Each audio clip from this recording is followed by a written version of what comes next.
à ce culte, bien-aimé. Le Seigneur veut entendre ta reconnaissance envers lui en ce jour. Il t'a gardé de tout mal en ce jour. Il n'est pas donné à tout le monde aujourd'hui de voir le soleil se lever. Bien-aimé, il t'a fait la grâce aujourd'hui d'être dans une situation stable.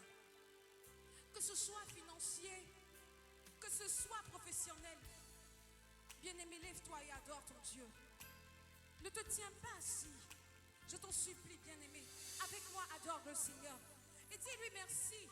Ouvre ta bouche, il veut entendre ta voix. Je veux seulement te dire merci. Merci Seigneur. Je veux seulement te dire merci. Merci Seigneur.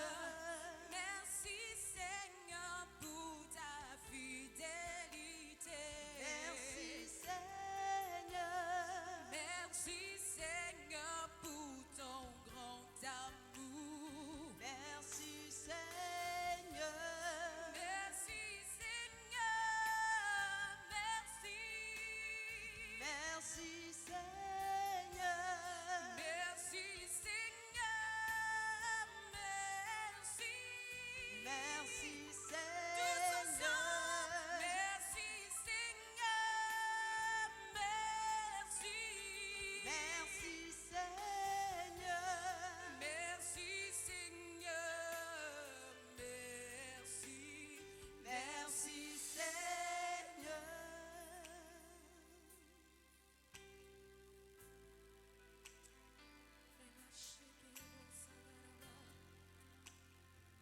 Emmanuel est là en ce jour. Emmanuel veut dire Dieu avec nous. Bien-aimé, veux-tu vivre avec ton Seigneur? Veux-tu que Dieu soit avec toi? Veux-tu avoir cette marche que Enoch a eue avec le Seigneur? Rentre dans son adoration. Emmanuel est là.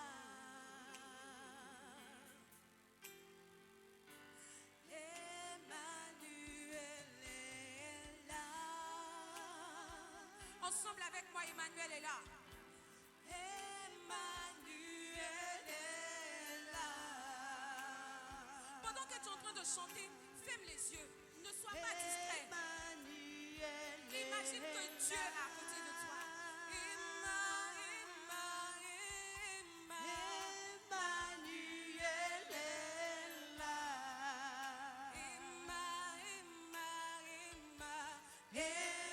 Emmanuel est là.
présence de Dieu, si tu ne l'as pas encore bien ressenti, si tu penses que tu n'es pas encore bien rentré dans sa présence, prie. Dis à Dieu, aujourd'hui je veux te sentir. Aujourd'hui je ne veux pas seulement m'asseoir là et regarder les gens en train de parler de toi. Je veux t'expérimenter pendant ce petit moment que je suis en train de passer avec toi. Élève la voix, ne sois point distrait. Si tu peux, ferme les yeux. Si tu peux, place-toi dans la position qui te sied, afin d'être totalement concentré, afin d'être totalement centré sur Dieu.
Dieu qui se tient ici en ce lieu? Est-ce qu'il y a un peuple de Dieu qui est là pour adorer le Père aujourd'hui en esprit et en vérité? En esprit et en vérité. La Bible nous dit qu'il siège dans l'adoration et dans la louange. On va commencer à le louer. On va avoir des paras. Ce n'est pas parce qu'il y a le coronavirus que nous n'allons pas danser, que nous n'allons pas élever notre Dieu. Bien-aimé, je te prie de commencer à avoir des paras, de commencer à imaginer comment tu vas louer ton Dieu. Amen. Amen. Amen. Amen. Je ne vous sens pas. Amen. Amen. Amen. Amen. Amen. Amen. Amen.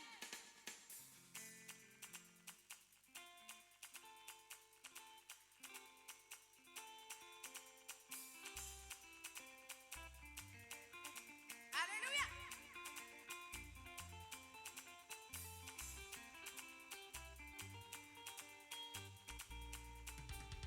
Notre vie dépend de toi, Seigneur. Notre avenir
Dieu l'a dit. Le diable est un menteur, Dieu l'a dit, Dieu l'a dit, Dieu l'a dit, Dieu l'a dit. Le diable est un menteur, Dieu l'a dit, Dieu l'a dit, Dieu l'a dit, Dieu l'a dit. Le diable est un menteur, Dieu l'a dit, Dieu m'a dit, Dieu m'a dit. Tous ensemble on répète, le diable est un menteur. Le diable est un menteur. Voilà ce que le cantique dit. Le diable est un menteur. Dieu l'a dit. Donc on va déclarer. Il a dit de toi que tu t'es drogué. Il a dit de toi que tu étais peut-être une prostituée. Il a dit de toi que peut-être les études ne t'allaient pas. Mais aujourd'hui tu vas déclarer de ta bouche que le diable est un menteur. On va déclarer ensemble que le diable est un menteur. Il a menti sur ta vie. Parce que le Seigneur a dit dans sa parole, il a des projets de paix et non de malheur. Et il a aussi dit dans sa parole qu'il veille à ce que sa parole s'exécute. Donc la parole qu'il a prononcée sur ta vie, elle se réalisera. On répète tout ensemble, le diable est un menteur. Le diable est un menteur, Dieu l'a dit, Dieu l'a dit, Dieu l'a dit, Dieu l'a dit. Le diable est un menteur, Dieu l'a dit, Dieu l'a dit, Dieu l'a dit, Dieu l'a dit. Le diable est un menteur, Dieu l'a dit, Dieu l'a dit, Dieu l'a dit, Dieu l'a dit. Le diable est un menteur, Dieu l'a dit, Dieu l'a dit, Dieu l'a dit. Le diable est un menteur. Le diable est un menteur, Dieu l'a dit, Dieu l'a dit, Dieu l'a dit. Le diable est un menteur. Le diable est un menteur, Dieu l'a dit, Dieu l'a dit, Dieu l'a dit, Dieu l'a dit. Le diable est un menteur, Dieu l'a dit, Dieu l'a dit, Dieu l'a dit. Le diable est un menteur. Le diable est un menteur, Dieu l'a dit, Dieu l'a dit, Dieu l'a dit, Dieu l'a dit. Il nous a fait croire que nous n'allions pas évoluer. Il nous a fait croire que nous resterons derrière, jamais, jamais, jamais. Il nous a fait croire que nous n'allions pas évoluer. Il nous a fait croire que nous resterons derrière, jamais, jamais. Le diable est un menteur. Le diable est un menteur. Dieu l'a dit, Dieu l'a dit, Dieu l'a dit, Dieu l'a dit. Il est un menteur. Le diable est un menteur. Dieu l'a dit, Dieu l'a dit, Dieu l'a dit, Dieu l'a dit. Le diable est un menteur. Le diable est un menteur. Dieu l'a dit, Dieu l'a dit, Dieu l'a dit, Dieu l'a dit. Le diable est un menteur. Dieu l'a dit, Dieu l'a dit, Dieu l'a dit, Dieu l'a dit.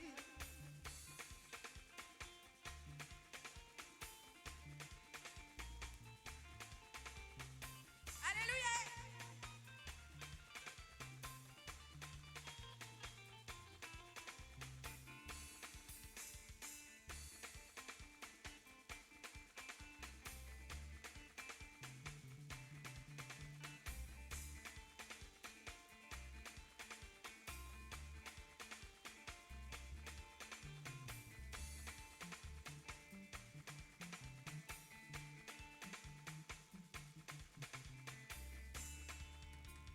Jésus est le roi, Jésus est le roi, Jésus est le roi, Jésus est le roi, le roi des rois, Jésus est le roi, le roi des rois, Jésus est le roi, le roi des rois, Jésus est le roi, le roi des rois, Jésus est le roi.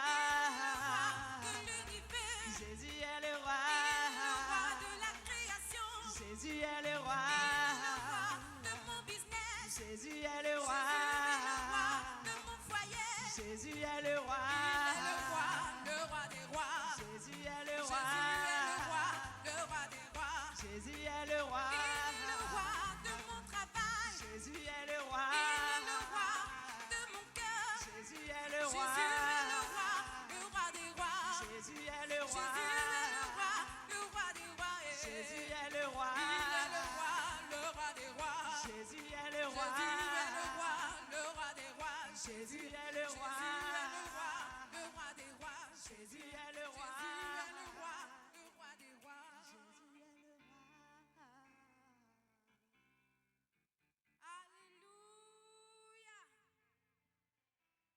Élève la voix, dis merci au Seigneur pour tout ce qu'il fait.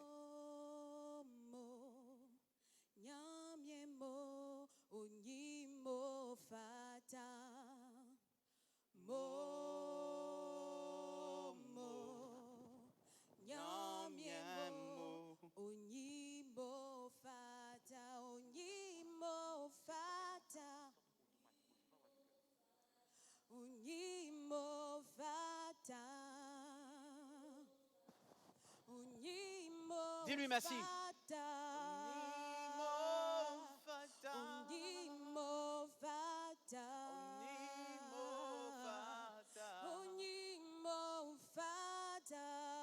Élève la voix et dis merci au Seigneur pour tout ce qu'il entreprend pour toi. Souviens-toi que d'autres sont malades, mais il t'a fait la grâce d'être dans ce lieu. Souviens-toi que d'autres souffrent du coronavirus, mais que toi, tu en es épargné. Élève la voix et bénis son nom. Élève la voix et bénis son nom. Ne reste pas timide.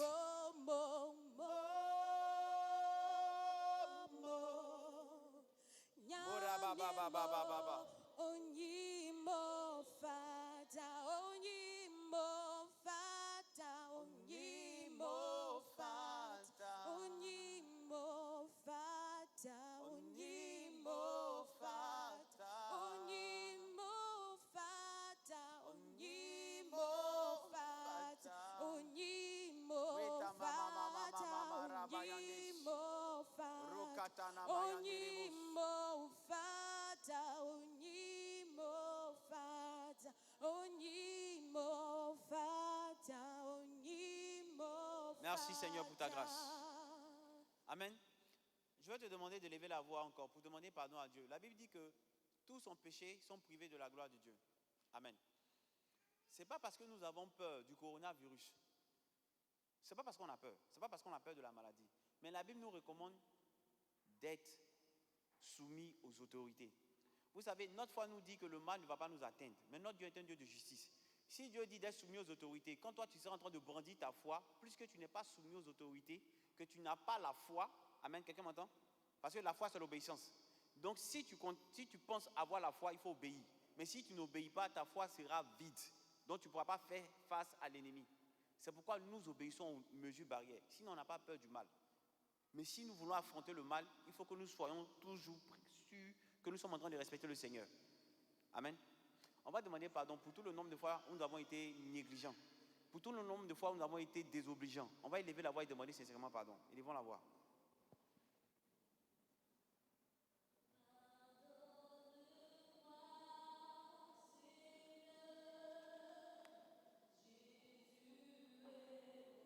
Prie. Demande pardon à Dieu.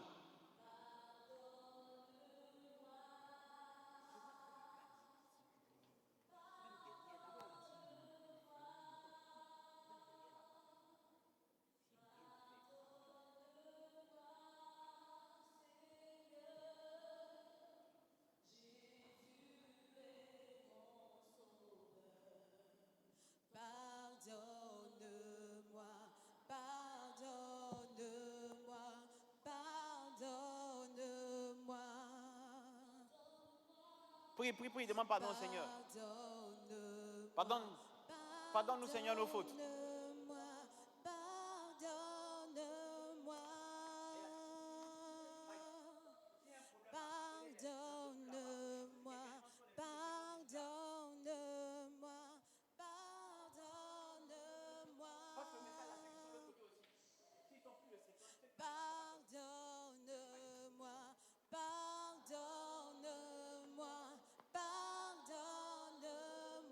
Alléluia.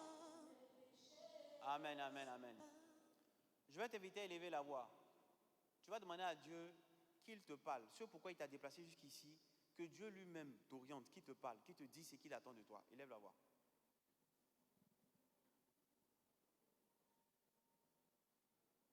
Élève la voix, prie. Je me tais, oh, j'apprendrai à écouter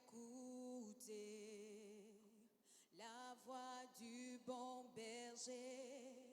Quand je l'entends, oui, je comprends qu'il a payé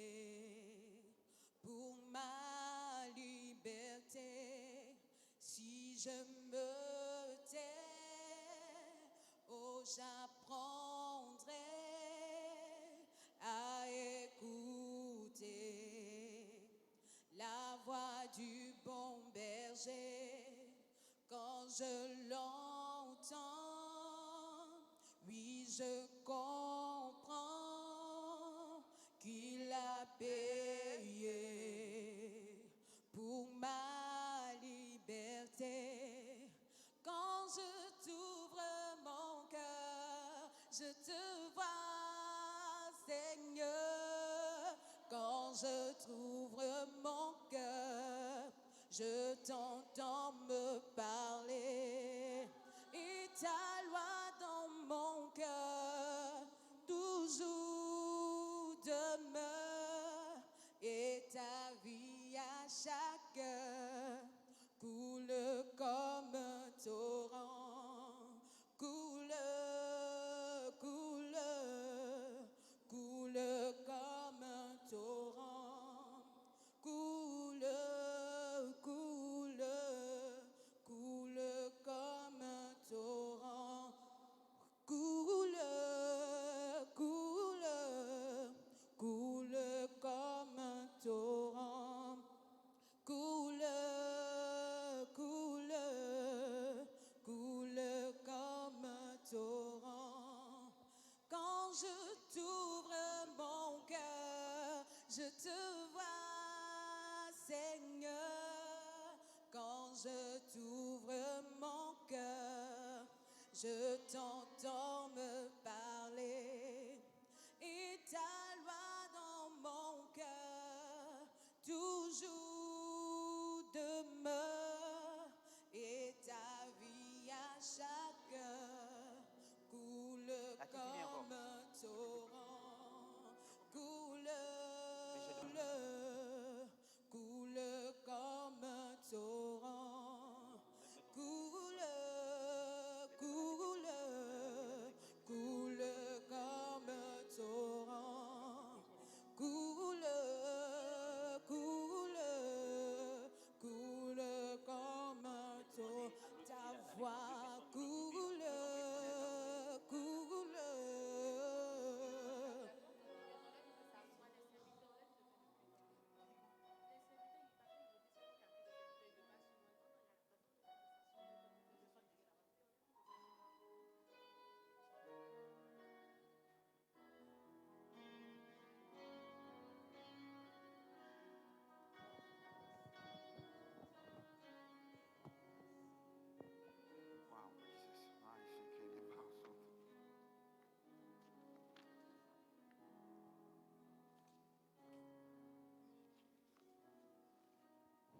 Alléluia. Amen. Seigneur, je veux te rendre toute la gloire, te dire merci pour ta grâce. Je pense que tu ne nous as pas appelés à faire des choses qui sont de nous-mêmes. Tu nous as appelés à poser des actes qui te glorifient. À ce que tout ce que nous entreprenions soit pour ta gloire. Je t'en supplie, efface ma personne. Et que ces paroles qui sortiront de moi proviennent de tes paroles, soient tes paroles. Et que tu disposes le cœur de tous ceux qui sont ici à entendre, à écouter et à garder ces paroles. Qu'il y ait un impact sur leur vie, une transformation véritable. Au nom de Jésus. Amen. Que Dieu vous bénisse. On n'a pas beaucoup de temps, donc on va aller vite. Mais je vais, avant de continuer, rappeler un peu ce que Dieu nous avait mis à cœur les dernières fois. Vous savez, ça va faire maintenant près de 3 mois que Dieu nous permet de parler seulement que de la foi. Et je vais vous en donner le but. Vous savez, on ne peut rien faire sans la foi. On ne peut rien faire sans la foi. Aujourd'hui, c'est clair. Vous entendez parler du coronavirus, vous entendez parler des difficultés que le corona a envoyées dans ce monde. Mais demain, on peut avoir quelque chose de plus grand que le corona. Et la seule façon pour toi et pour moi de pouvoir lutter vis-à-vis de ces choses, c'est que tu aies la foi. Quelqu'un m'entend? Amen. Je veux voir les mains. Est-ce que vous m'entendez? Vous me suivez? Amen. La difficulté, c'est de vivre selon la foi. Et depuis un certain temps, nous étions en train de développer la foi, mais le thème c'était comment développer sa foi. Et on a dit que pour développer notre foi, il était important dans un premier temps d'identifier quels étaient les ennemis de la foi. Donc je vais rappeler les ennemis principaux de la foi. Amen. En Matthieu 6, verset 30 à 31, la Bible dit: si Dieu revêt ainsi l'herbe des champs qui existe aujourd'hui et qui demain sera jetée au four, ne vous vêtira-t-il pas, à plus forte raison, gens de peu de foi? Ne vous inquiétez donc point et ne dites pas: que mangerons-nous, que boirons-nous, de quoi serons-nous vêtus? Amen. Ici, le premier point, c'est l'inquiétude. Quelqu'un m'entend? L'inquiétude est un ennemi à la foi. Donc les personnes qui sont sans cesse en train de s'inquiéter de qu'est-ce qu'elles vont manger, comment elles vont faire pour payer leur loyer, comment elles vont faire pour se marier, que mon âge avance. Les personnes qui passent leur temps à s'inquiéter, Dieu vous appelle les gens de peu de foi. Amen. Donc le premier ennemi de la foi, c'est l'inquiétude. Et pour contrer cet ennemi-là, c'est de décider de faire le contraire de ce que l'inquiétude veut t'amener à faire. Quelqu'un me comprend? C'est-à-dire que si l'inquiétude vient dans ton cœur par rapport à un sujet bien déterminé, tu es amené à faire le contraire de ce que l'inquiétude te dicte de faire. Amen. La Bible dit que si vous vous inquiétez de qu'est-ce que vous allez manger, qu'est-ce que vous allez boire, de quoi est-ce que vous serez vêtus, vous êtes des païens. Parce que celui qui a la foi ne s'inquiète pas de ces choses. Parce qu'il sait que Dieu, qui est son Père, prendra soin de lui. Amen. Vous me suivez? Donc si tu veux avoir une grande foi, comprends par là que tu dois vivre sans l'inquiétude. L'inquiétude n'est pas de Dieu. L'inquiétude est faite pour te maintenir dans ta situation. Parce qu'un cœur qui s'inquiète, un cœur qui ne voit pas Dieu. Je causais avec quelqu'un qui me disait que Dieu Tout-Puissant, lui qui a créé le ciel et la terre, dit que je peux tout lui demander à n'importe quel moment. Maintenant, quand je suis en face d'une situation, j'ai l'impression que mon président est à même. Si je connaissais le numéro direct de mon président, il suffit seulement que je l'appelle, ma situation est réglée. Vous comprenez? Donc, il se demande bien, si le président est plus petit que Dieu, et que le président, il suffit d'un seul coup de fil, et que le président puisse régler mon problème, il comprend combien de fois, lui n'a pas de foi. Parce que lui, il voit que sa foi est limitée, parce que sa foi, là, c'est de voir automatiquement, rapidement ce qui est fait. Il se rend compte que Dieu est plus grand que le président, qui peut immédiatement régler son problème. Donc, il comprend par là qu'il ne croit pas en Dieu. Il avait pensé toujours croire en Dieu, mais ne croyait pas en Dieu. Amen. Quelqu'un me suit? Donc ne vous inquiétez pas. L'inquiétude est faite justement pour vous retarder.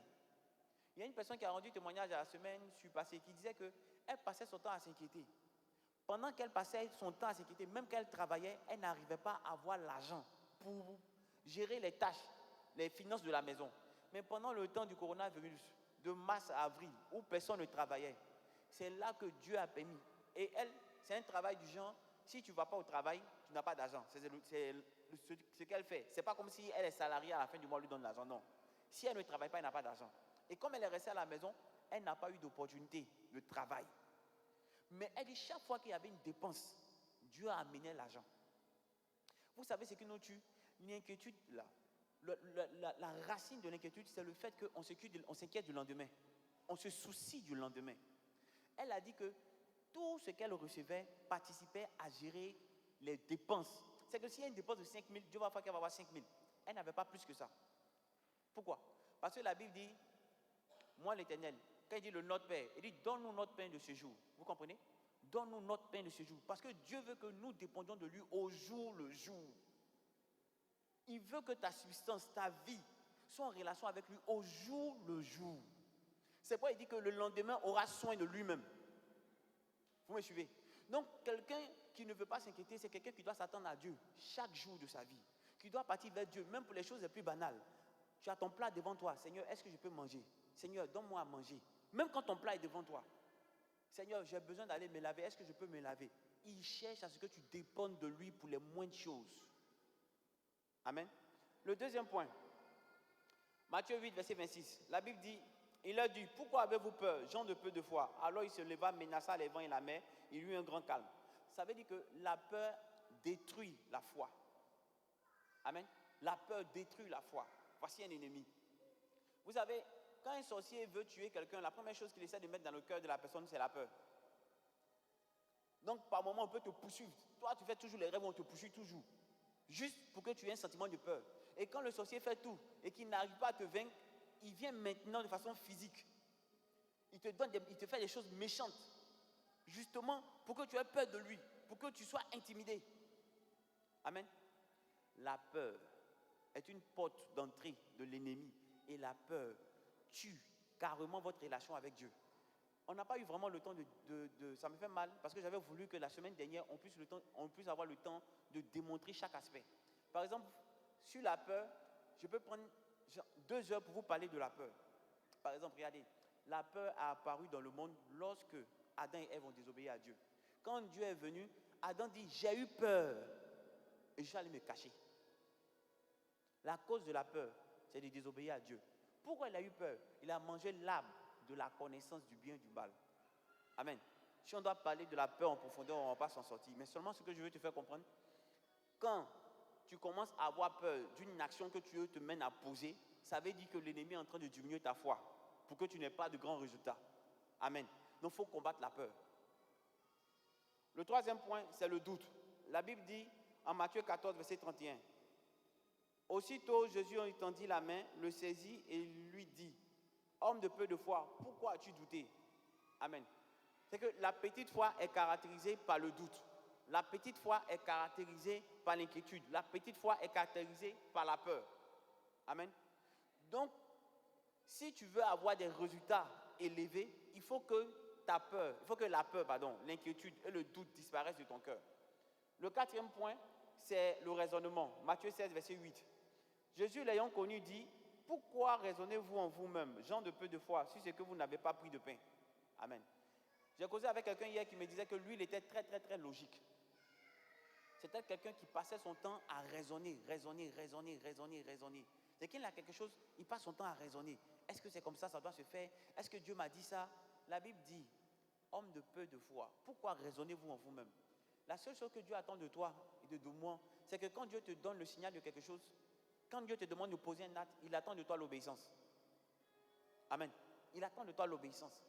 Mais Satan va t'amener toujours à raisonner pour que tu ne sois pas dans l'action. Amen. Donc, par exemple, quand Dieu te dit quitte le péché, ne raisonne pas en disant qui va payer mon loyer? C'est avec celui qui paye mon loyer. C'est lui qui paye tout pour moi. Non, si je le quitte là, je vais faire comment? La Bible dit homme de peu de foi. Pourquoi raisonnes-tu en toi-même? Tu es encore en train de dire que cette personne-là est mieux que Dieu. Cette personne peut prendre soin que toi par rapport à Dieu. C'est un grave péché de mettre un homme à la place de Dieu. Amen. Donc les 4 ennemis principaux de la foi, l'inquiétude, la peur, le doute, le raisonnement. Si vous arrivez à les démasquer, vous pouvez automatiquement les bloquer. Donc pour que ta foi se développe, il faut que tu puisses avoir la capacité d'identifier dans chaque étape de ta vie, dans chaque action que tu mènes, les 4 ennemis principaux, qui sont, je répète, l'inquiétude, le doute, la peur et le raisonnement. Amen. Mais à côté de ça, il y a d'autres ennemis de la foi, comme le péché. Le péché est un ennemi de la foi. Il n'y a pas une personne ici, qui va prétendre aimer une autre et puis faire des choses pour la blesser.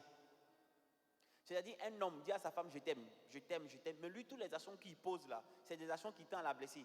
À la limite, on sera en train de se poser la question de savoir est-ce que cet homme aime vraiment cette personne? Vous voyez? Et c'est ce que nous faisons. Quand nous sommes en train de pécher, tout ce que nous disons par derrière, oh Jésus je t'aime, Jésus non, c'est mon roi, c'est mon Dieu, ton péché démontre que ce que ta bouche dit, ton cœur ne le dit pas. Parce que tes actes sont contraires à ce que ta bouche dit. Quelqu'un me comprend? Donc le péché est un ennemi de la foi.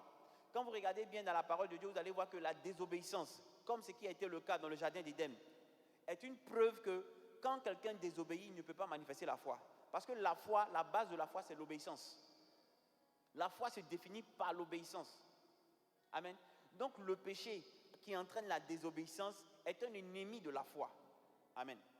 Après le péché, il y a ce que j'appelle l'espérance. L'espérance est une vertu que Dieu recherche. Amen. Parce que nous avons l'espérance que nous serons dans les cieux avec Jésus. Amen. Mais l'espérance détruit la foi. Beaucoup de personnes font des prières sur la base de l'espérance et pensent que c'est de la foi. Je sais que ça va aller. Quelqu'un qui dit je sais que ça va aller, c'est quelqu'un qui n'a pas la foi. C'est de l'espérance. La foi, c'est maintenant. Vous savez, la foi se conjugue au présent, mais ne se conjugue pas au futur. C'est l'espérance qui se conjugue au futur. Donc très souvent, nous faisons des prières sous base de l'espérance. Je sais que ça va aller. Dieu ne m'a pas oublié, ça va aller. C'est quelqu'un qui va passer son temps à se plaindre ou à pleurer toute sa vie. Pourquoi? Parce que cette personne ne demande pas de foi. Mais même quand ça ne va pas, il faut pouvoir dire, ça va. C'est ça qu'on appelle la foi. Dans la Bible, il y a une femme qui avait son fils qui était mort. Elle partait voir le prophète. Quand il marchait sur la route, quand on lui demandait, madame, ça va? Elle dit oui, ça va. Mais aujourd'hui, les chrétiens que nous sommes, il suffit simplement que quelqu'un nous touche, en même temps nos larmes commencent à couler. Pour montrer même que ça ne va même pas même. Même quand elle voit l'homme de Dieu, elle vient voir l'homme de Dieu. Bon, quand l'homme de Dieu dit, il y a quoi? On dirait ses funérailles, maintenant elle commence à pleurer. Ouah, ma vie, ça ne va pas. Rien ne marche dans ma vie. Mais elle ne se rend même pas compte qu'elle a encore le souffle de vie. Va voir les gens qui sont en train de se battre. Regardez, je ne sais pas, c'est quelque chose que je ne veux même pas que vous ayez la possibilité de voir. Moi, j'ai vu quelqu'un en train de se battre pour son souffle de vie. De la même manière, tu respires facilement là. J'ai pu voir quelqu'un qui est en train de se battre pour respirer comme ça. Il n'a pas asthme. C'est que la vie est en train de le quitter. Quand il a fait, le deuxième mouvement n'est jamais revenu. Il se battait pour pouvoir simplement respirer. Cette personne-là sera prête à tout donner simplement pour avoir le souffle de vie. Même si elle devait revenir infime, elle serait prête à tout donner simplement pour avoir encore à respirer. Et toi, tu ne comprends même pas l'amour que Dieu manifeste pour toi. Même dans l'adversité, il est à tes côtés. Mais parce que tu ne vois pas le résultat de sa présence dans ta vie, tu commences à te plaindre sans te remettre en cause.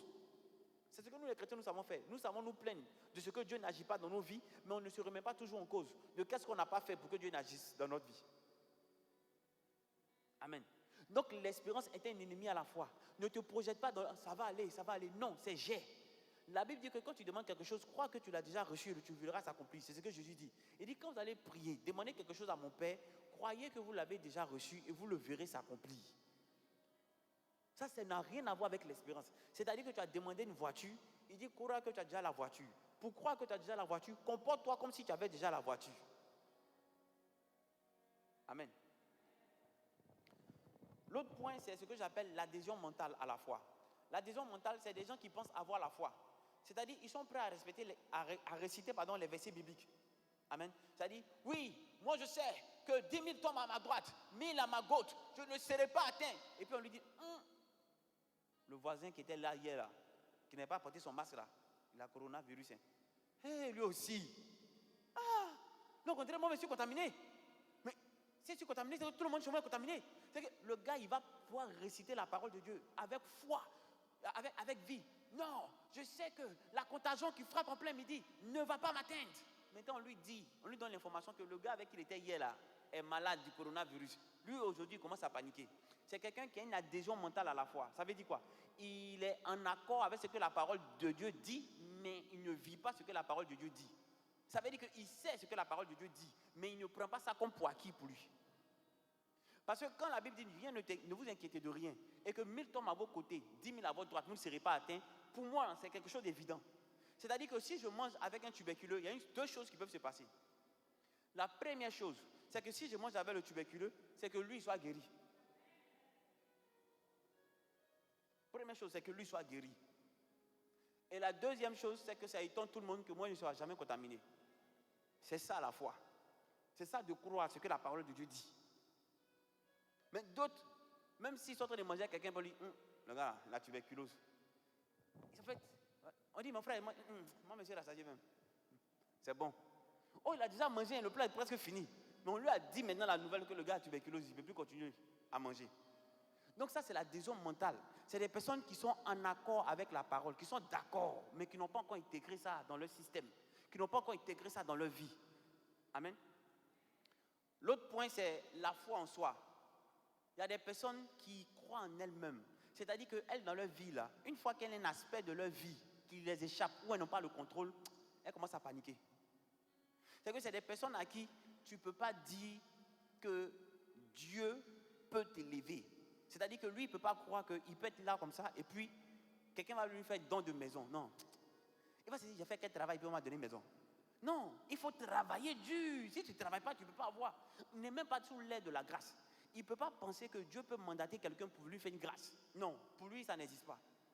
Il faut toujours travailler. Tout ce qu'on a, c'est le fruit d'un rapport, d'un travail. Il n'est pas dans ce que Dieu est capable de faire sans que toi, tu le fasses. La Bible dit que vous allez moissonner là où vous n'avez pas sémé. Pour lui, ça, c'est une parole qui n'existe pas. Tu vas moissonner là où tu n'as pas sémé. C'est une parole pour lui qui n'existe pas. Parce que pour lui, avant de moissonner, il faut qu'il sème. Donc s'il n'a pas sémé, il ne pense jamais que Dieu peut le faire moissonner.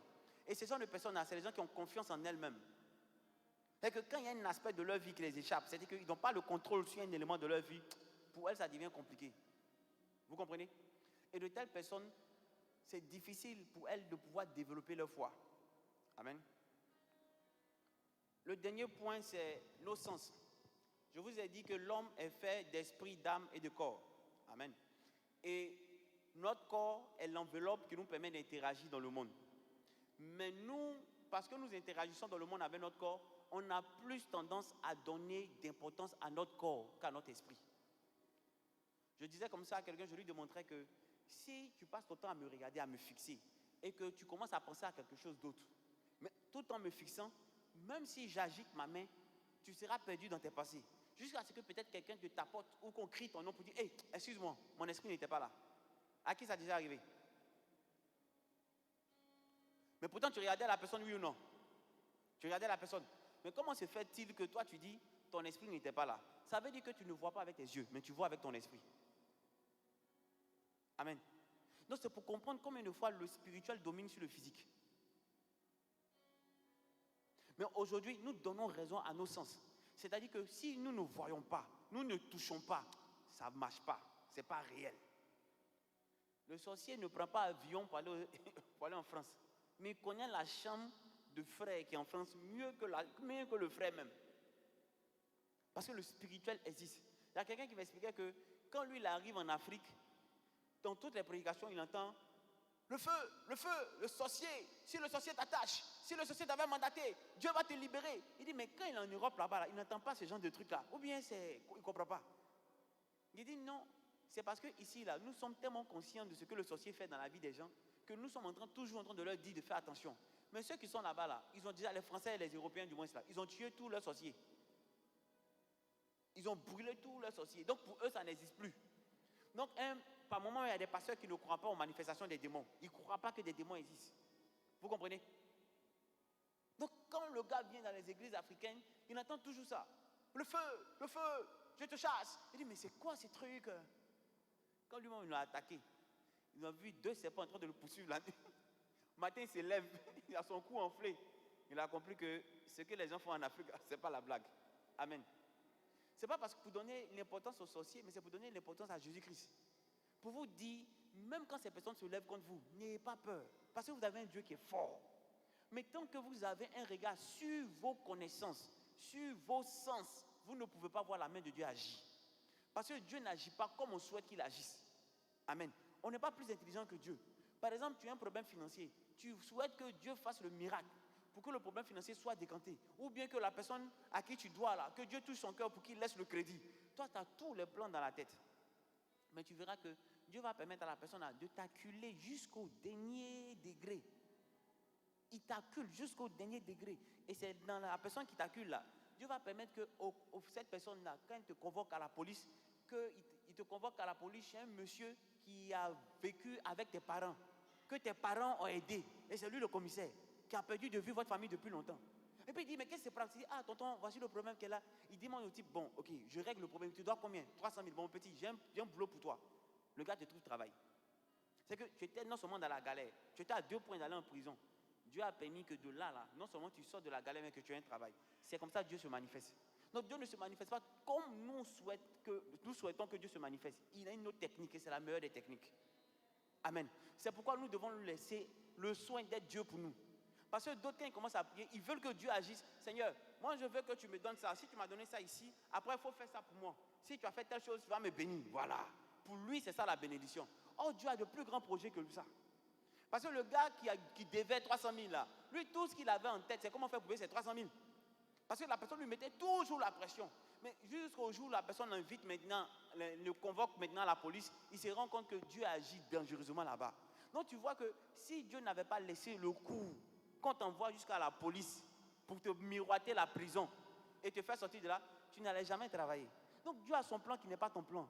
Toi, tout ce que tu dois faire, c'est de lui faire confiance. Est-ce que quelqu'un m'a entendu?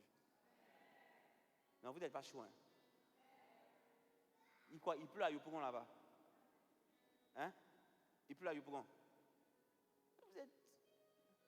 Quand vous faites ça là, on ne peut même pas accélérer dans la prédication. C'est lourd comme ça sur nous-mêmes. Amen. Pardonnez. Maintenant, on va toucher notre thème d'aujourd'hui. Tout ça, c'était un rappel. Je veux aller bien et je veux aller vite en profondeur, mais il faut me motiver. Amen. Comment développer sa foi? On a dit que pour développer notre foi, il fallait d'abord identifier les ennemis. Je vais vous expliquer les ennemis de la foi. Il y a les 4 ennemis principaux. Je reviens encore dessus parce que c'est très important. L'inquiétude, la peur, le doute, le raisonnement. Ça, c'est les 4 ennemis principaux. À côté, il y a d'autres ennemis, comme la désobéissance, le péché, comme l'espérance, c'est-à-dire te projeter dans le « moi, je pense que Dieu va faire, que Dieu va faire ». Ça, c'est l'espérance, ce n'est pas la foi. Amen. Et puis après, il y a l'adhésion mentale, les gens qui sont en accord avec la parole, mais qui ne vivent pas ce que la parole dit. Après ça, il y a la foi en soi, des gens qui croient en eux-mêmes, qui veulent tout maîtriser. Et puis, le dernier point, il y a nos sens, les gens qui ne vivent qu'au travers de leurs sens, le toucher, le visuel. Amen. Ça, ce sont les ennemis de la foi. Une fois que vous avez pu les identifier, vous pouvez les contrer. Maintenant, il y a d'autres éléments encore importants qui vont participer à développer plus rapidement votre foi. Amen. Le premier, c'est la parole de Dieu. Pourquoi la parole de Dieu est un élément qui te permet de développer ta foi? Parce que la Bible dit que la foi naît de ce qu'on entend provient de la parole de Dieu. Ça veut dire que la parole de Dieu est le socle, le fondement, la base de la foi. Quelqu'un m'entend? La parole de Dieu est le socle, le fondement, la base de la foi. Donc si quelqu'un veut développer sa foi, il faut que cette personne prenne appui sur la parole de Dieu. Amen. Maintenant, comment faire?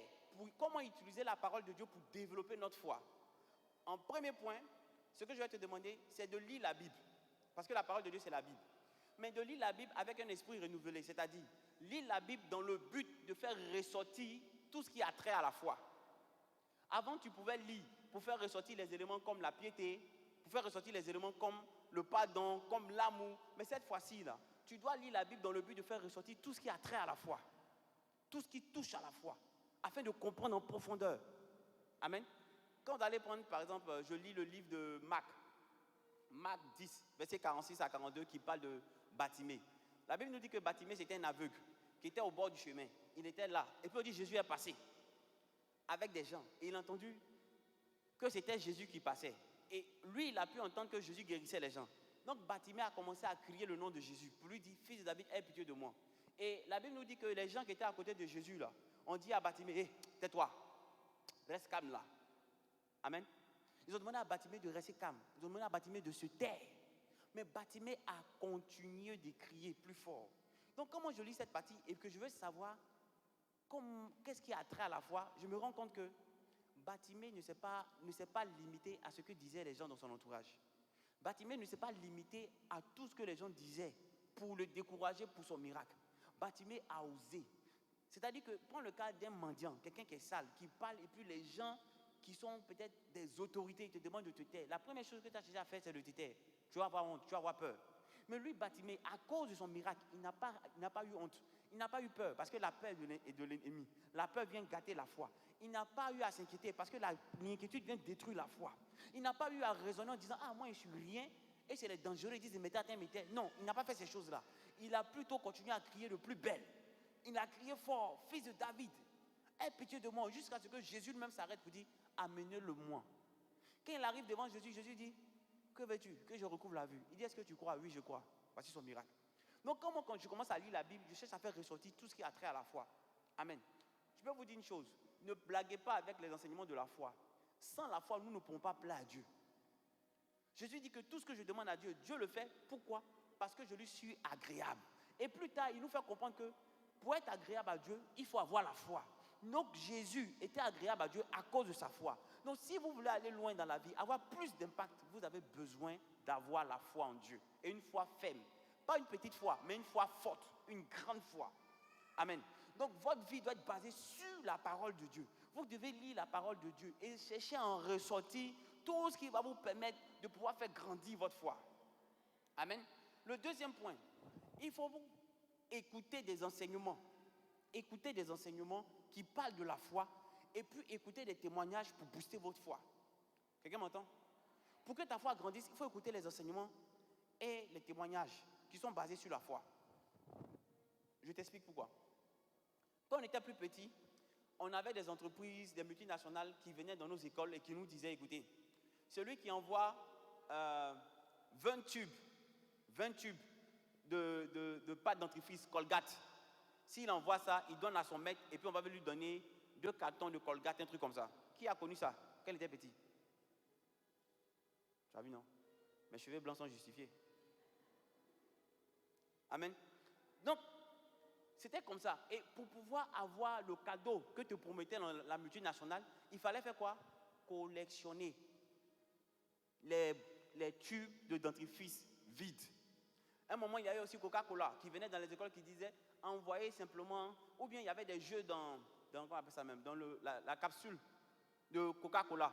Quand tu ouvres, ça peut te dire que tu as gagné une voiture, ou bien tu as gagné un téléviseur. Nous tous, on buvait Coca-Cola. Nous-mêmes, on ne buvait pas là même. On partait demander, tonton, pardon, donne-moi une capsule là. Tonton, pardon, donne-moi une capsule là. Ou quand on dit, vous voulez boire quoi? On est beaucoup à la maison. On dit, nous tous Coca-Cola, dans l'espoir que les capsules là, on puisse gagner quelque chose. Amen. Qu'est-ce que je veux te faire comprendre? Pour avoir le maximum de capsules, il fallait quoi? Collectionner le maximum aussi. Donc, pour avoir la foi, il faut que tu te remplisses d'enseignements de la foi ou que tu te remplisses de témoignages de la foi. Si tu ne passes pas ton temps à écouter ces témoignages ou à écouter ces enseignements, tu ne pourras pas être rempli. Parce que c'est ce qui hante qui te remplit. Amen. Donc c'est pourquoi la parole de Dieu est l'un des éléments importants pour avoir la foi. Amen. Après la parole de Dieu, il y a encore un autre truc. J'ai failli oublier. Sur la parole de Dieu. On va prendre Exode. Exode 15, verset 26. Exode 15, verset 26. Je lis. Il dit, si tu écoutes attentivement la voix de l'Éternel ton Dieu, si tu fais ce qui est droit à ses yeux, si tu prêtes l'oreille à ses commandements, et si tu observes toutes ses lois, je ne te frapperai d'aucune des plaies dont j'ai frappé les Égyptiens, car je suis l'Éternel qui te guérit. Je reprends. Il dit, si tu écoutes attentivement la voix de l'Éternel ton Dieu, et si tu fais ce qui est droit à ses yeux. Amen. Donc, vous voyez qu'ici, nous sommes dans le point, écouter les enseignements de la foi et écouter les prédications. Qu'est-ce que je veux te faire comprendre? Quand Dieu parle au peuple, il dit, si tu écoutes, que tu mets en pratique, ça veut dire que c'est ce que tu entends qui te permet d'agir. Est-ce que vous me comprenez? Je prends le cas banal. On a eu des artistes qui ont commencé à faire fureur en Côte d'Ivoire, mais dans le message qu'ils véhiculaient, c'était des messages à caractère peu recommandable. Donc, tout le monde dansait. Et après, on s'est étonné de voir qu'il y a eu beaucoup plus de grossesses en milieu scolaire.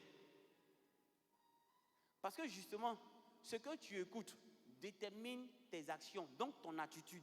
Et si ton attitude est impactée par ce que tu écoutes, ça veut dire que ton attitude en est aussi impactée. Je reviens. Ce que tu écoutes détermine tes actions. Donc si tes actions sont déterminées par ce que tu écoutes, alors ton attitude, ton comportement en est impacté. Tu comprends? Donc ce que tu écoutes impacte ton comportement. Maintenant, si ton comportement est impacté par ce que tu écoutes, ton altitude, ta croissance, ton élévation dans la société est aussi dépend de ce que tu entends. Donc, si tu veux que ta foi soit grande pour créer beaucoup d'impact et avoir des résultats probants, il est important pour toi que tu écoutes des messages qui te permettent de développer ta foi. Et ces messages vont contaminer ton cœur pour que tu poses des actions qui démontrent ta foi. Amen. C'est pourquoi la parole de Dieu est très importante. Et c'est pourquoi vous devez faire attention à ce que vous écoutez. Parce que vous devez comprendre que ce que vous écoutez détermine votre attitude, donc votre altitude.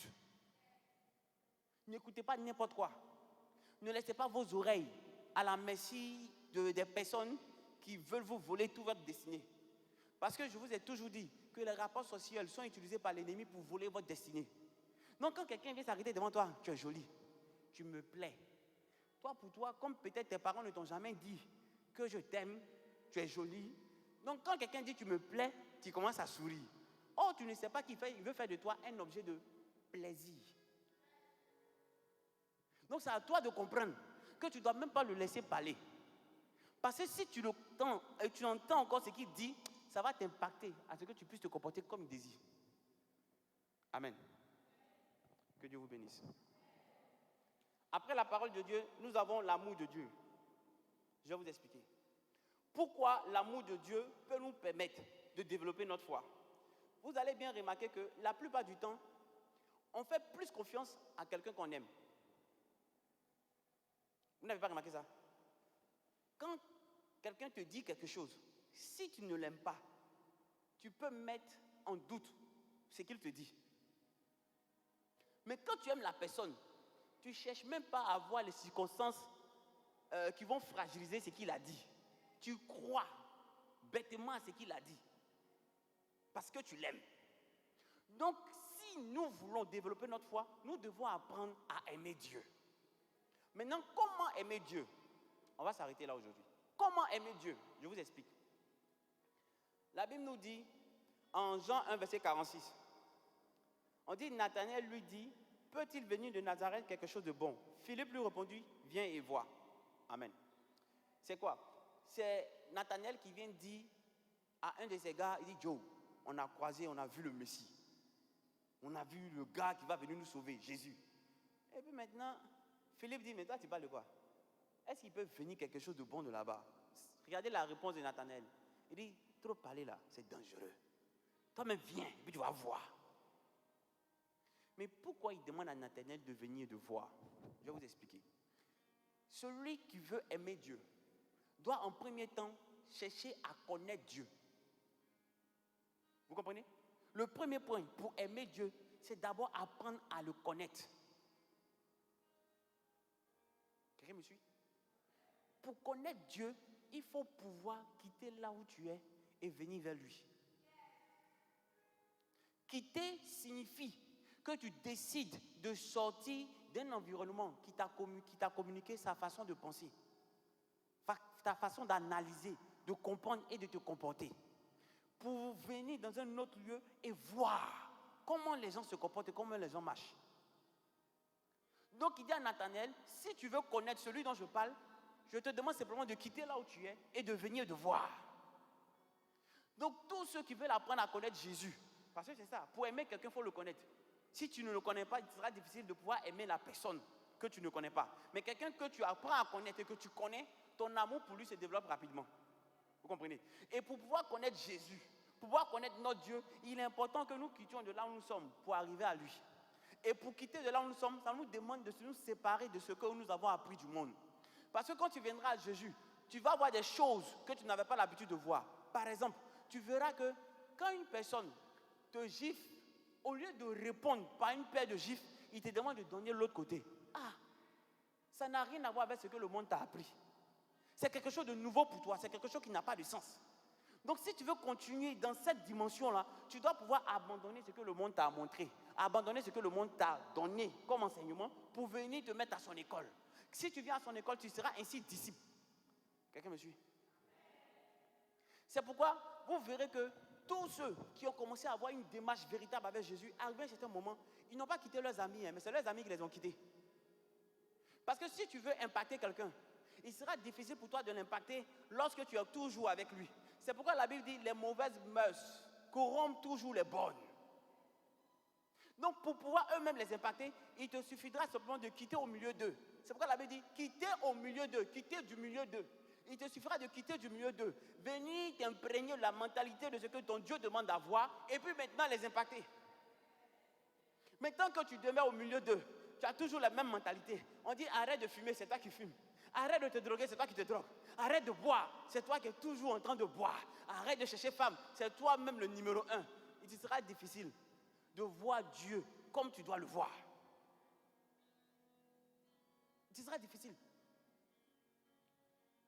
Tu vas venir pleurer, ma vie n'évolue pas, ma vie n'évolue pas. Mais où as-tu vu que Dieu vient agir dans la vie de quelqu'un qui se trouve loin de lui? Où tu as vu ça?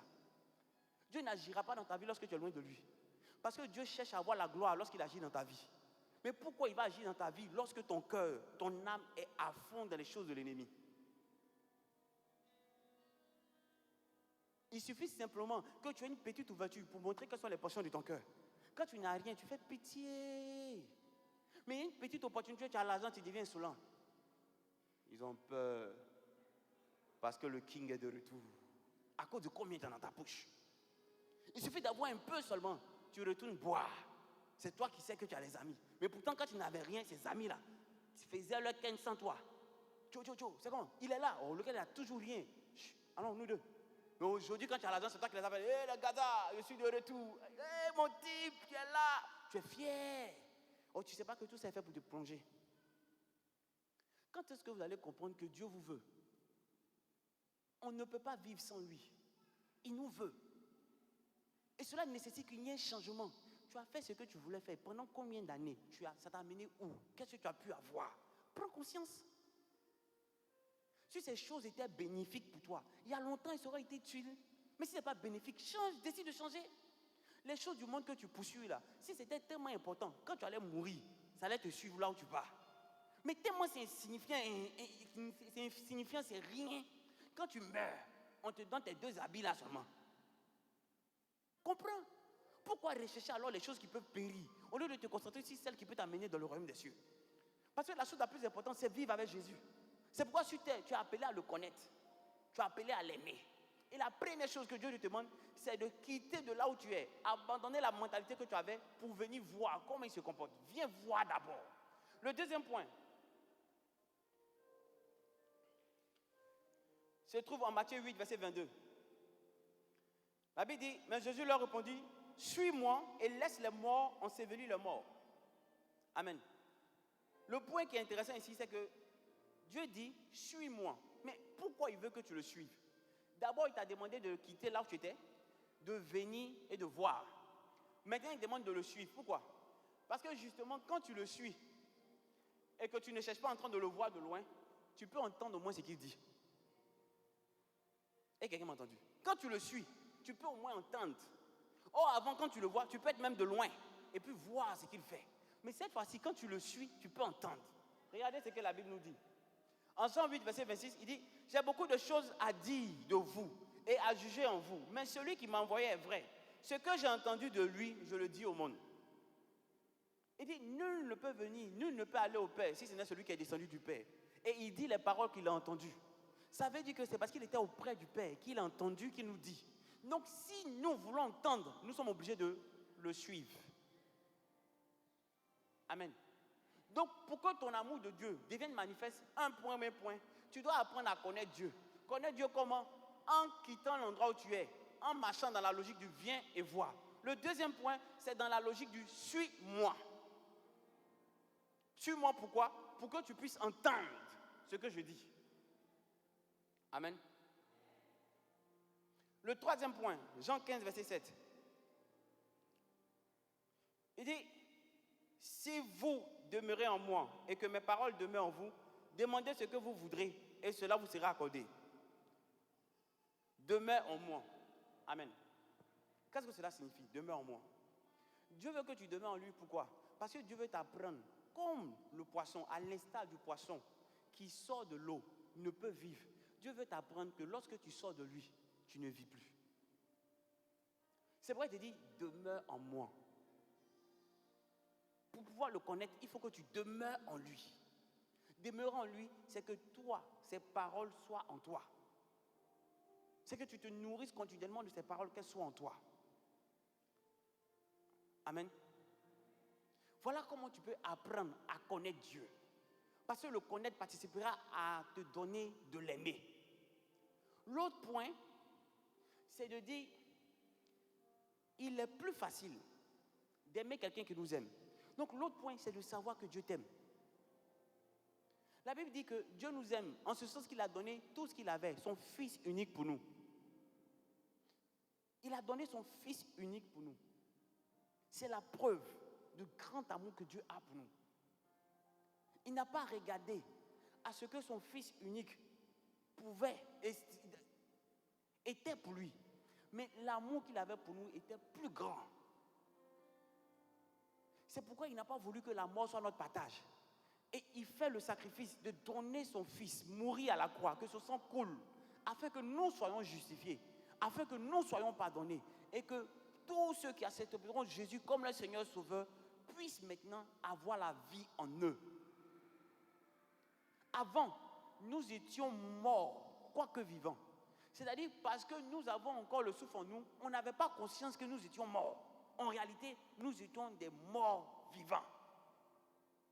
Mais en l'acceptant, nous devenons des vivants vivants. La seule chose que Dieu attend de toi, c'est que tu apprennes à l'aimer comme t'aimes. Et pour l'aimer comme il t'aime, il suffit que tu sois prêt à tout t'abandonner. Et à t'abandonner entre ses mains.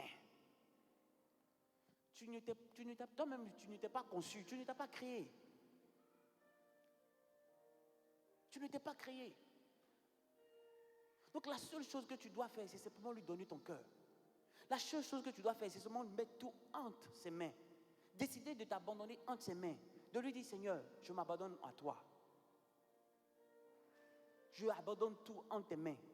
J'ai voulu faire les choses par moi-même. J'ai planifié. La Bible dit que l'homme en son cœur a plusieurs projets. Mais seuls les desseins de l'Éternel s'accomplissent pour lui. Donc on peut avoir une multitude de projets, une multitude de visions, mais seuls les desseins de l'Éternel s'accomplissent. Donc tu dois comprendre que ce ne sont pas tes projets qui se réalisent. C'est ce que Dieu veut qui se réalise. Donc pour éviter de perdre du temps, il serait avantageux pour toi que tu partes à son école, que tu t'humilies devant sa présence et que tu dises au Seigneur, amène-moi à faire ce que tu veux. Parce que ma vie n'a pas de sens sans toi. Car je veux t'aimer. Alléluia. Souviens-toi qu'aujourd'hui, nous avons vu deux choses particulières. Pour que notre foi se développe, on a compris que le premier élément, le plus important, c'était la parole de Dieu. Pourquoi la parole de Dieu? Parce que la parole de Dieu était le socle, le fondement, la base de notre foi. Car notre foi prenait vie à cause de la parole de Dieu. Et donc, pour la développer, il était important pour nous de nous remplir continuellement de cette parole. Et le deuxième point que nous avons vu, c'est comment aimer Dieu. Parce que nous avons compris que lorsque nous aimons une personne, nous faisons plus confiance à cette personne. Donc pour aimer Dieu, il fallait déjà comprendre que pour l'aimer, il faut que nous-mêmes, nous sachions qu'il nous aime. Parce qu'il est facile pour nous d'aimer quelqu'un qui nous aime. Et de comprendre qu'il est mort à la croix pour nous. L'autre point, c'est de le connaître lui. Et pour le connaître, nous devons entrer dans la mentalité du viens et voir. Se séparer des choses dans lesquelles nous étions pour accepter de marcher comme lui désire. De quitter et de venir voir sa façon de marcher. Et après de le suivre. Pourquoi? Pour entendre ce qu'il dit. Et enfin demeurer en lui. Afin que ses paroles fassent un avec nous. Afin que ses paroles fassent un avec nous. Bien aimés, nous allons nous arrêter là.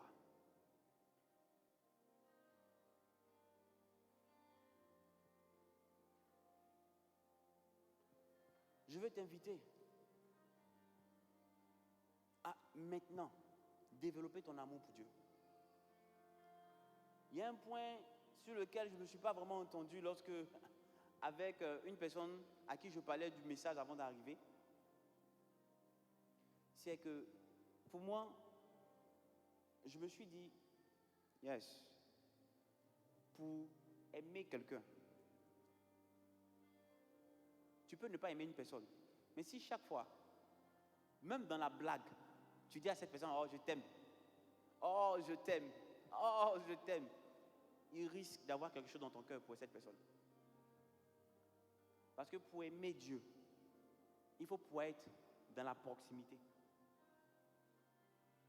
Pour aimer quelqu'un, il faut être proche de la personne. Ce qui rejoint le point de demeure en moi, viens, suis-moi, reste avec moi et demeure en moi. Et quand tu demeures auprès d'une personne que tu aimes, tu ne fais que lui susurrer des mots d'amour. Tu ne fais que lui dire « je t'aime ». Je vais te donner l'occasion d'élever la voix et de montrer, de dire à Dieu, de dévoiler ton cœur d'amour devant lui, de lui dire que tu l'aimes. Le moment est destiné, le moment est favorable pour que tu puisses répandre ton cœur devant Dieu. Et lui dire combien de fois il est important pour toi. Le moment est fait pour que tu puisses lui dire, Seigneur, je t'aime. Seigneur, je t'aime. Seigneur, je t'aime. Hey! Seigneur, je t'aime. Seigneur, je t'aime.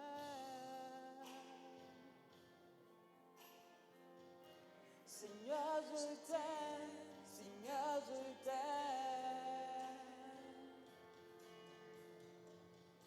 Seigneur, je t'aime. Seigneur, je t'aime. Dis-le encore plus fort.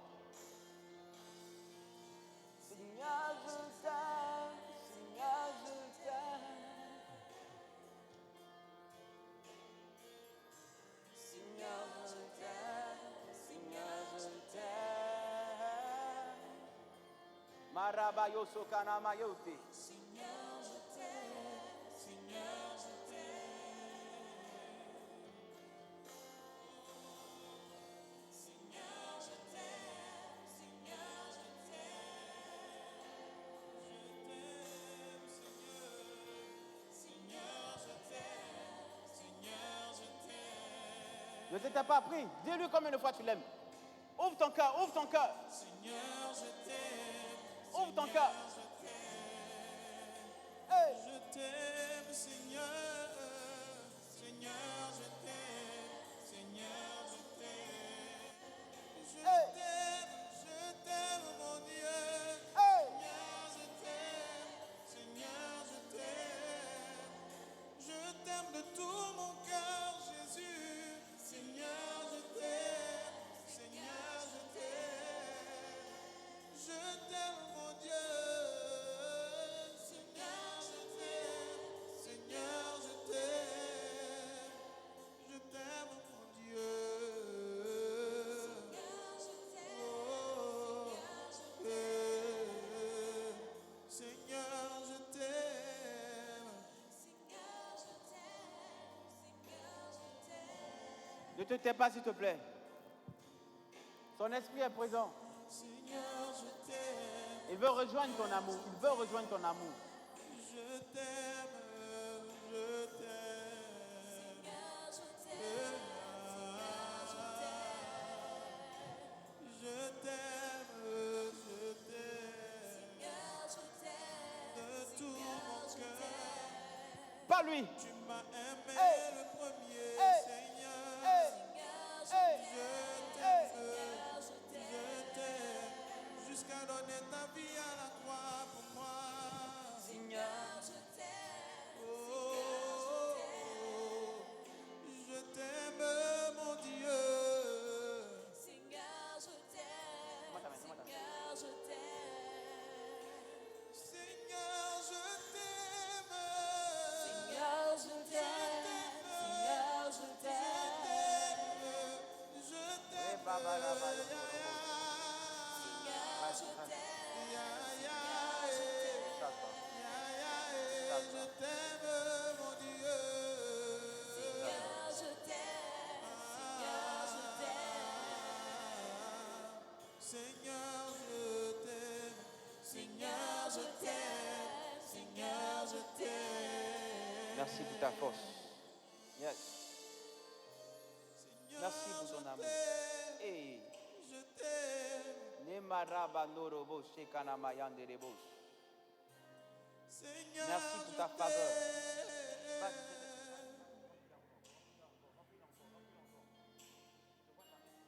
Seigneur, je t'aime. Seigneur, je t'aime. Oh, Seigneur. Seigneur, je t'aime. Seigneur, je t'aime. De tout mon cœur, Jésus. Seigneur, je t'aime. Seigneur, je t'aime. Comme tu m'as aimé. Seigneur, je t'aime. Merci Seigneur pour ta grâce. Je t'aime. Merci Seigneur pour Toi, ta je grâce. reconnais que l'amour est une personne. Je vois ta grâce sur sa vie. Je vois ta grâce sur sa vie. Non, non, non, non, elle n'est pas une mauvaise personne comme on veut le faire croire. Ton amour a Ta guéri main est mes posée sur sa vie. Je vois blessures, cela. Jésus. Je vois de quel amour tu l'aimes. Je vois de quel amour tu l'aimes. Merci de la visiter. Ton amour Merci de m'a la visiter. libéré. Merci de la visiter. De la visiter, de la transformer. De la visiter, de la transformer. Afin que ta lumière qui est en elle puisse grandir encore et encore. Qu'il y ait une transformation véritable. Que l'ennemi n'ait point à s'insérer dans ce que Dieu veut faire avec elle. Merci pour ton amour sur sa vie dans le nom puissant de Jésus de Nazareth. Merci Jésus. Seigneur, merci pour ta vie. Merci pour l'étoile que tu nous permets de voir. Je crois en ça, je crois en ce que tu as fait. Non, non, c'est une personne favorable, une personne qui a ta main, qui a ta main sur elle. Tu as ta main sur sa vie. Tu as ta main sur sa vie, tu as ta main sur sa vie. Je crois en cela. Merci de la transformer dans le nom de Jésus. Au nom de Jésus. D'amour dans tes bras, d'amour dans tes bras d'amour, Dans tes bras d'amour, dans tes bras d'amour, dans tes bras d'amour, dans tes bras d'amour, dans tes c'est là que je veux être, d'amour, dans tes bras d'amour, dans tes bras d'amour. tout près de toi,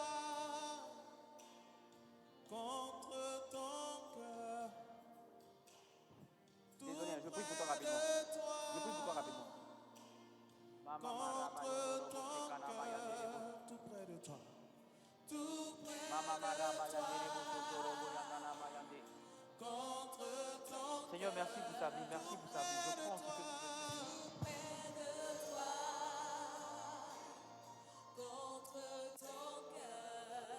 tout près de toi, c'est là que je veux être, c'est là que je veux être, tout près de toi, c'est là que je veux t'aimer, oh Dieu, c'est là que je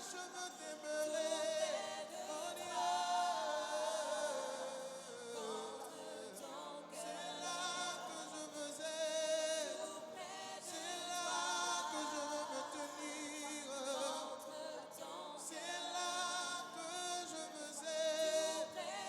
là que je veux être, c'est là que je veux être, c'est là que je veux être,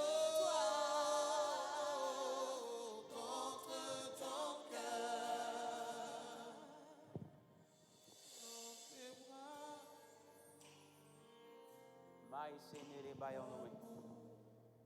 Seigneur, maintenant inonde le cœur de ton amour, afin que la foi, la dimension de foi dans laquelle tu veux les voir opérer soit leur partage, qu'ils puissent t'aimer véritablement, afin de croire et s'abandonner totalement de tes mains. Merci pour le cœur que tu libères. Je vois des blessures que tu es en train d'effacer, des trahisons qui sont énormes, que tu prends soin d'effacer. Je vois des personnes culpabilisées, que tu libères. Waouh. Je vois des personnes qu'on a traitées, des personnes méchantes, comme si on leur avait dit que rien ne pouvait arriver d'eux. De toi, il ne peut rien provenir de bon. Laisse-moi te dire que tu n'es pas mauvaise. Non, tu n'es pas une mauvaise personne. Tu n'es pas une mauvaise personne.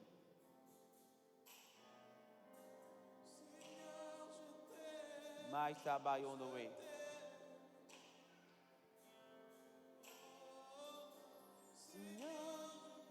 Yes.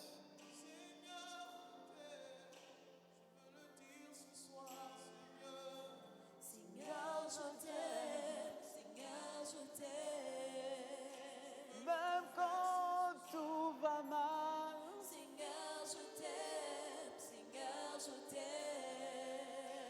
même quand on m'abandonne, Seigneur, oh Seigneur, je t'aime.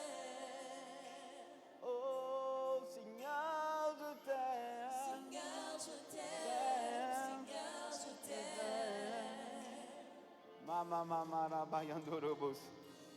Mama Yanderebos. Est-ce que tu peux te lever et acclamer le Seigneur Jésus? Oui, mama, mama, rabba, yondorobos. Au nom de Jésus. Amen, amen, amen.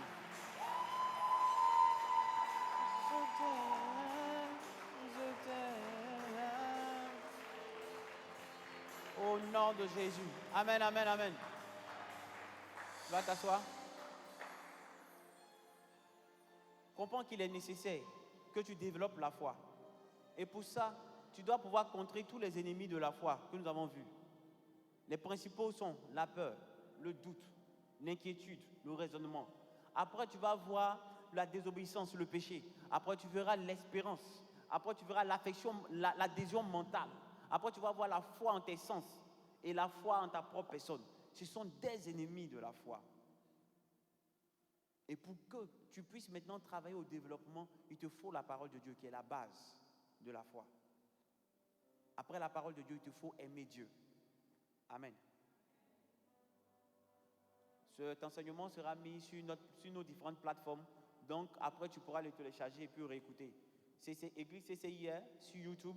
Et puis, Centre chrétien d'impact et de restauration. Ça, c'est la page Facebook. Vous pourrez les revoir après et puis les télécharger. Amen. Que Dieu vous bénisse. Bien aimé, maintenant, nous allons passer à une étape aussi très importante qui est les offrandes et les dîmes. Amen.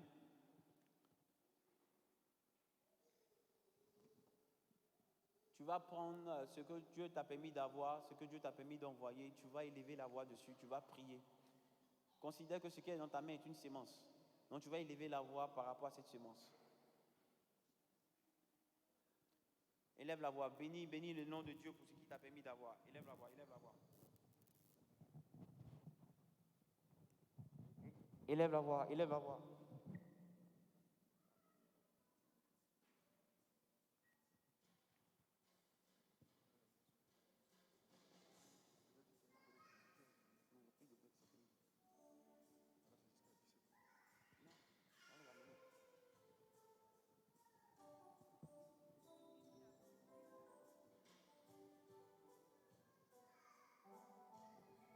Alléluia. Amen.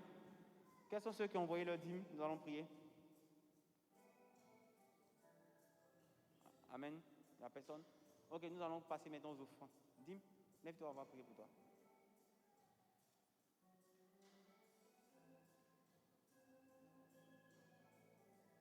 Seigneur, je prie pour ta fille. Que tu menaces tout dévoreur, toute action de l'ennemi contre elle. Que tu bénisses les œuvres de ses mains. Je vois une porte en train de s'ouvrir pour toi. Une porte en train de s'ouvrir pour toi. Merci Dieu parce que Seigneur, tu l'as béni. Tu la recouvres de tes grâces au nom puissant de Jésus. Amen. Alléluia. Amen. Nous allons passer aux offrandes maintenant. Nous allons suivre l'hôtesse. Nous allons suivre l'hôtesse.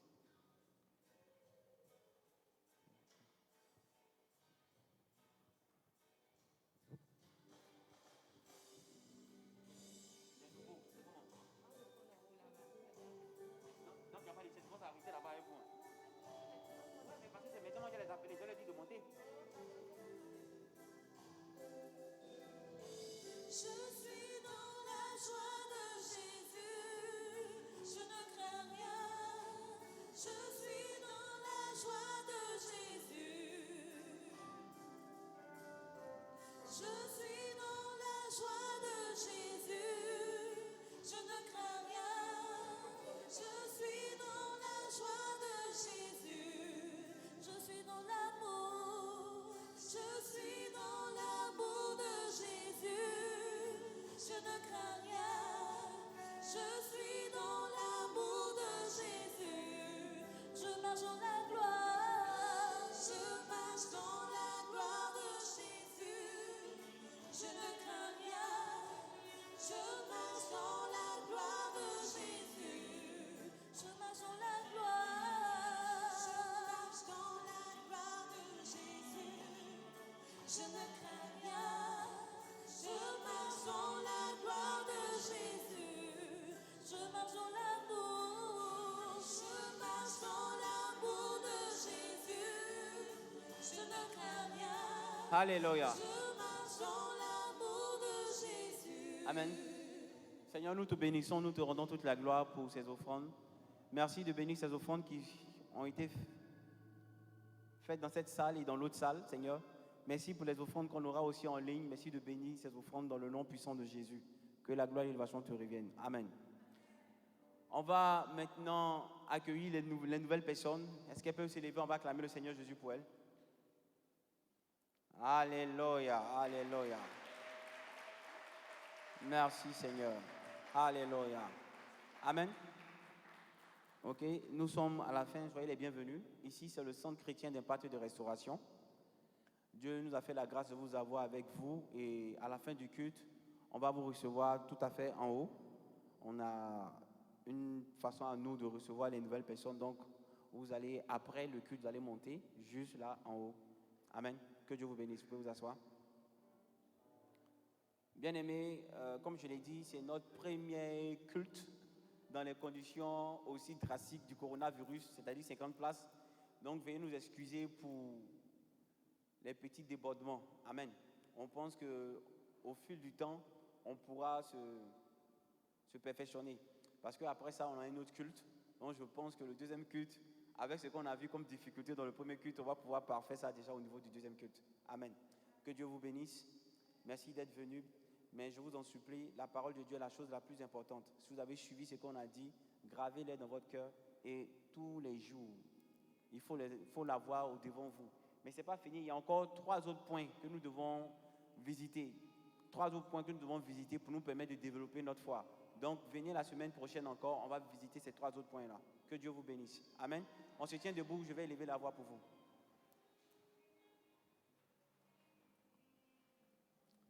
Seigneur, je prie que tu te souviennes de ton peuple.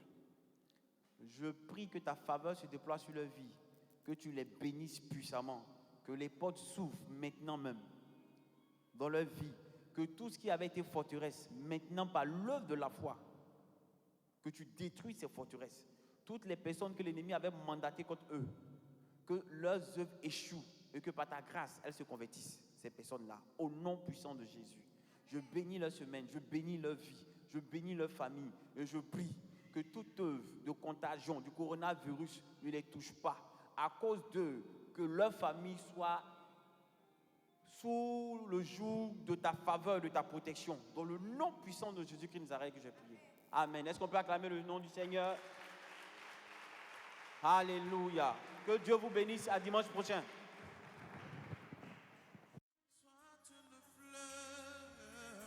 Que ma vie soit une fleur, un parfum pour toi, Seigneur. Que ma vie soit une fleur, un parfum de bonne odeur. Que ma vie soit une fleur, un parfum pour toi, Seigneur. que ma vie soit une fleur, un parfum devant toi je me répands. Fais de moi ce que tu voudras. Devant toi je me répands. Fais de moi